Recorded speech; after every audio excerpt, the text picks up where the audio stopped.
All right, welcome to your Medicare Monday. This is like my third take, so I'm sorry if it's going to seem a little bit refined, as the other two were kind of too rambly. What I wanted to talk about today, more about Medicare Advantage and how it is kind of disadvantageous to the system. You folks know last week I talked about how Medicare Advantage plans don't talk about how they, people who market Medicare Advantage plans, even with the pros and cons on different websites we looked at, don't really tell us how prior authorizations and how insurance companies can deny care. And like I said in that video, the main reason for that is because it's a subjective thing. Each individual case has to be given individual circumstantial proof, evidence, and then decision can be made. That's while the process should be objective, it is a subjective thing when you compare across a broad amount of insurance plans, because no one really knows whether or not your individual service will be approved.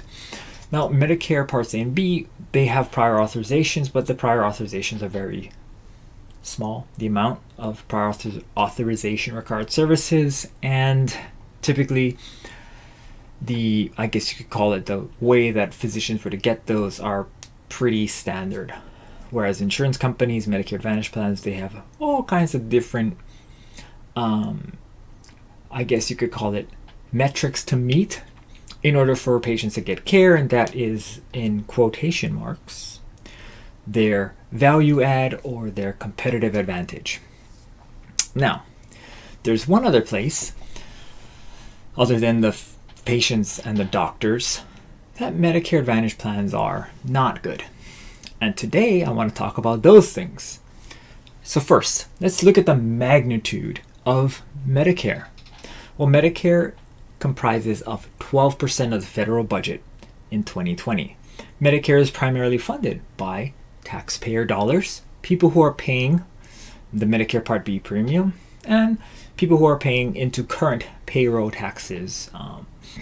There's a Medicare surcharge or Medicare payroll tax on everyone who's working, and people who are retired don't have to pay that anymore, but they are paying for Part B premium, as most people are. And that premium is being subsidized because while each individual who's paying Part B and under the income limits, so you don't have an income related monthly adjustment amount, you're paying about 25% of what Part B actually costs. Part B is 4 times the amount of 170, so you can do the math there. That's about how much Part B costs the federal government to run.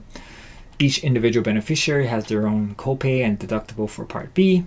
Hospital insurance, if you work those 10 years, you already paid enough into the system. That's okay, you don't have to pay any more. If not, retail value of Part A is about $400 some odd a month if you don't qualify for premium-free Part A.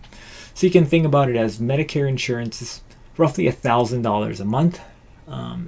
That's how much it's worth to the federal government. That's kind of what they're pegging as their amount, a little over $1,000 per person.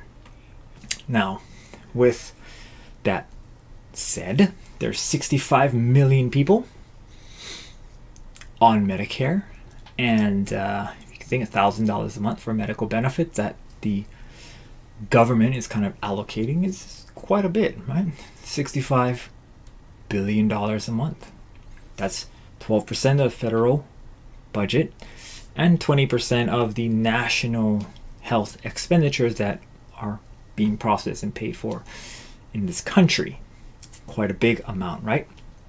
Now let's look further down into what exactly the amount of Medicare Advantage plan spending there is. So, in overall dollar amount terms, Medicare Advantage has cost the federal government in 2021 $361 billion. So what that means is the federal government pays Medicare Advantage companies to run their Medicare Advantage plans for these Medicare beneficiaries. They've paid them $361 billion in 2021. That number is expected to reach $943 billion by 2031 because they expect the Medicare Advantage to enroll more beneficiaries, about from 46 to 58% of all Medicare beneficiaries to be on Medicare by that time. Now, what am I trying to frame here? What I'm trying to frame here is, number one, Medicare Advantage is a huge part of government spending. With those numbers, we can say with all Medicare spending being 12% of the GDP or of the federal budget, Medicare Advantage is almost half, and it will be more than half in the next 10 years. Now, let's look at a recent hearing from the U.S. Supreme Court. Not going to say anything about what they do other than this ruling. So they ruled against United Healthcare. Now, what did United Healthcare do? Well, United Healthcare actually was found to upcharge or upcode their risk of their patients. So remember how I said that the Medicare Advantage companies, or Medicare itself, pays these Medicare Advantage companies $61 billion in 2021. How they do that, or how the Medicare Advantage company decides how much to charge the federal government, is they say, hey, I have this many members, and of all my members, I've pooled all of them, and I know how risky they are health-wise. If they are really, really risky health-wise, we're going to boost up our risk score and say, hey, government, we need more money for these people because they require more care. Therefore, we need to get a bigger reimbursement from the federal government. The federal government says, okay, well, you dotted your I's and you crossed your T's. Here's the money. Unfortunately, United Healthcare did not dot their I's or cross their T's in this point. So United Healthcare was kind of in trouble because this is fraud, right? You're frauding the U.S. taxpayer because all this money that United Healthcare is supposed to give back or not have, they have.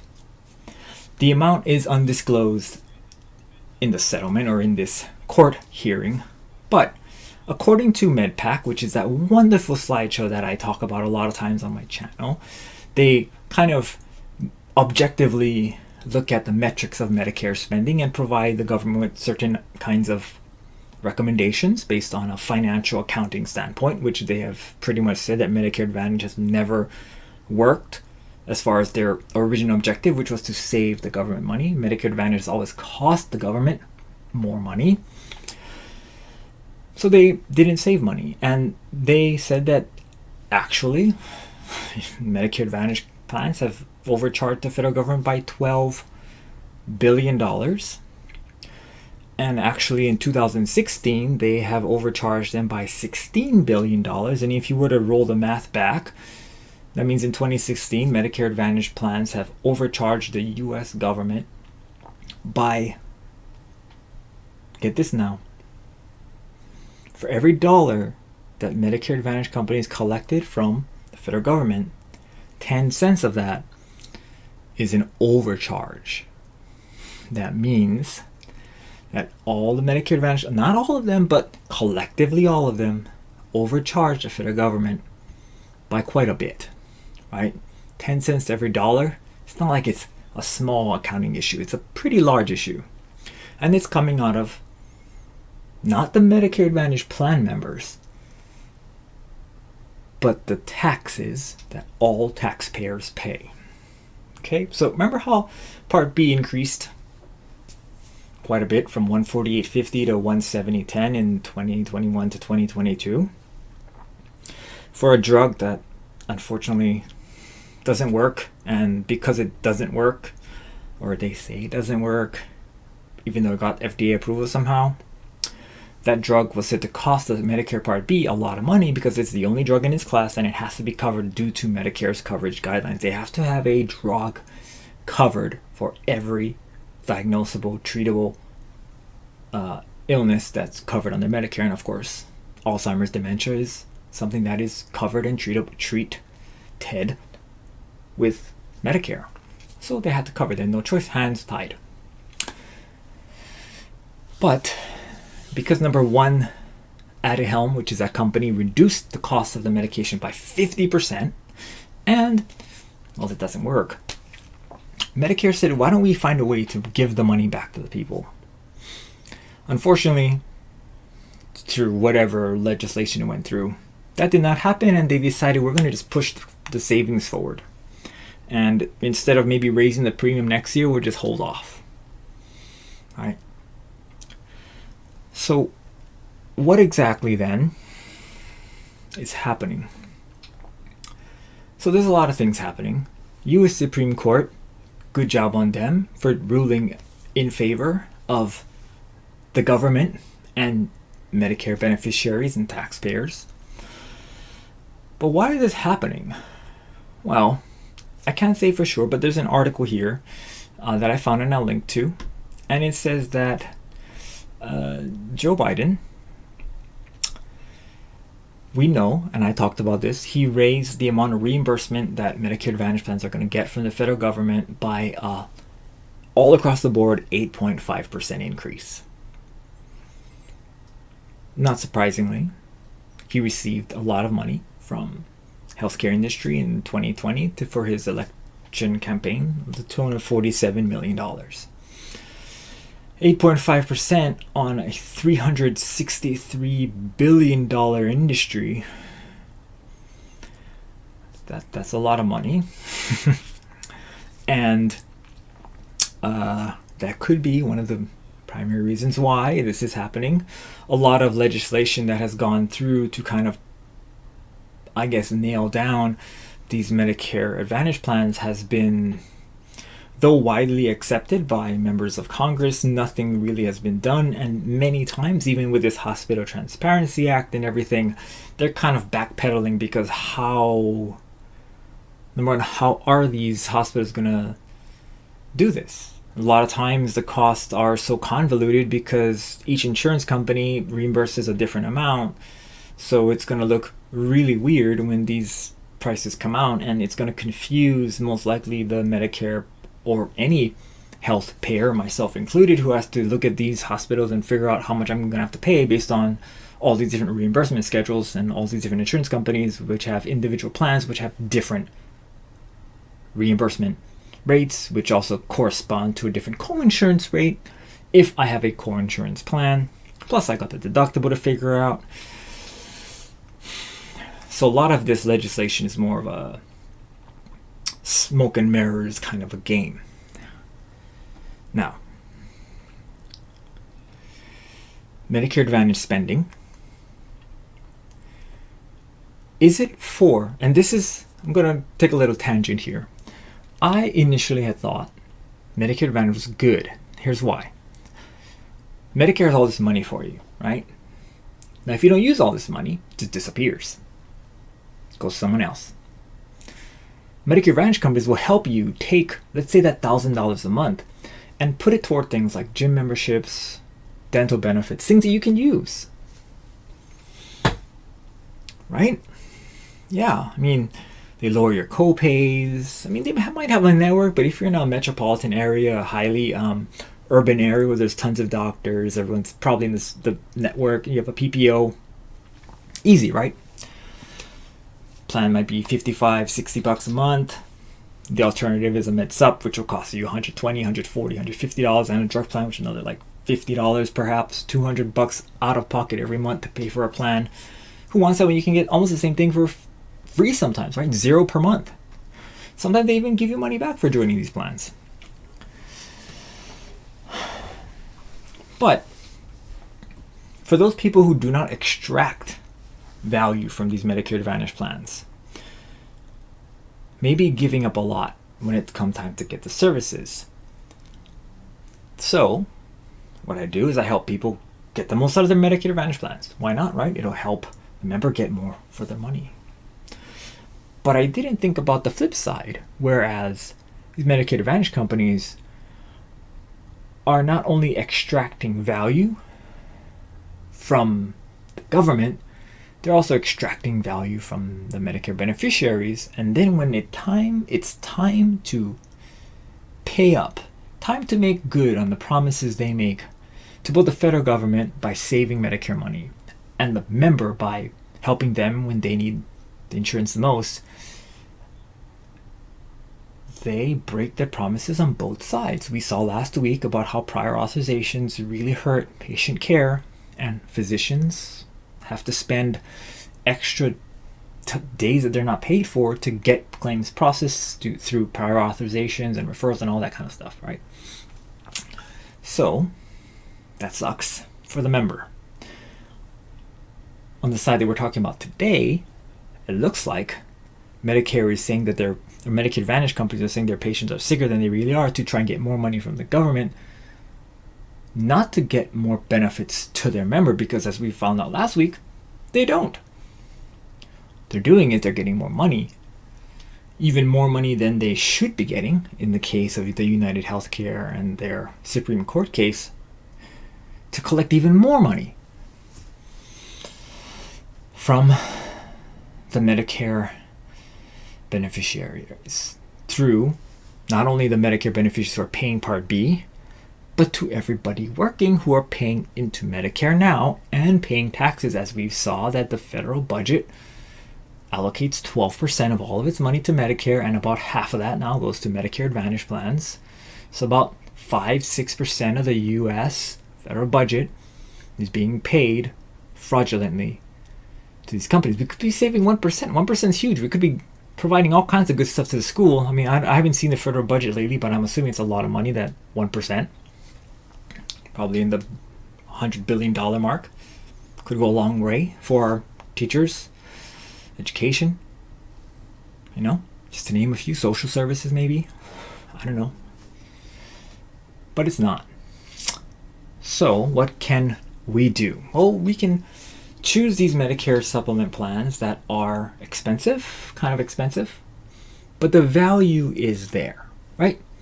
Versus a Medicare supplement plan, which there really is versus a Medicare Advantage plan where the value is only perceived. It's not actual, it's not practical. I have a lot of members on Medicare Advantage, I do.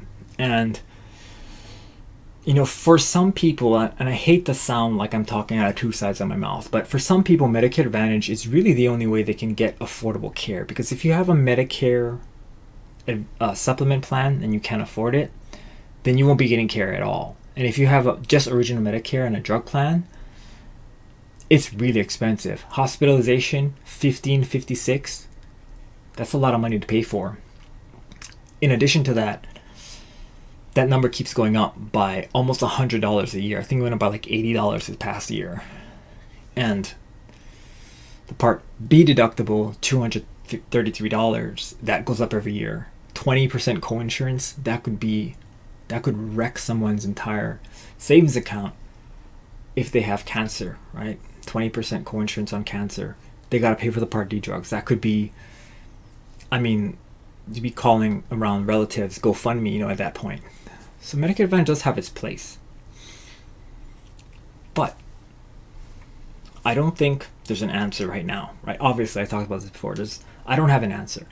All I can say is that for people who are on Medicare Advantage now, if you want to move out of this kind of convoluted system, you can qualify for a Medicare supplement plan. Medicare supplement plans are going to cost money. I can just say, if you're in your 70s, you're probably looking at paying about $150 to $175 a month for a plan that is going to be, I'm going to say, the most flexible free plan. Free plan meaning freedom to go where you want, freedom to get the doctors that you want, freedom to get the services that you want plan. And you're going to have to pick up a separate drug plan, which can be a blessing, because if your drugs aren't very expensive, you can choose a relatively inexpensive drug plan. If your plans are really expensive, you might be able to find a plan that actually charges you less than what your current Medicare Part C plan charges you. So there's some benefits, right? There's always a trade-off. But I'm almost like my mission is to get people who are kind of able to get out of this kind of messed up system onto the basis system, get a supplement plan that is actually going to provide you with the real benefits, because they have to pay, and their kind of mark is a 20% profit margin for everything. So accounting, agents, paying the claims and everything, is about a 20% gross profit margin is what they aim for. That's what I found when I look at all the research. They pay about 80% of their benefits or pay about 80% of all their premium as benefits, which is more than I can say for Medicare Advantage companies. So,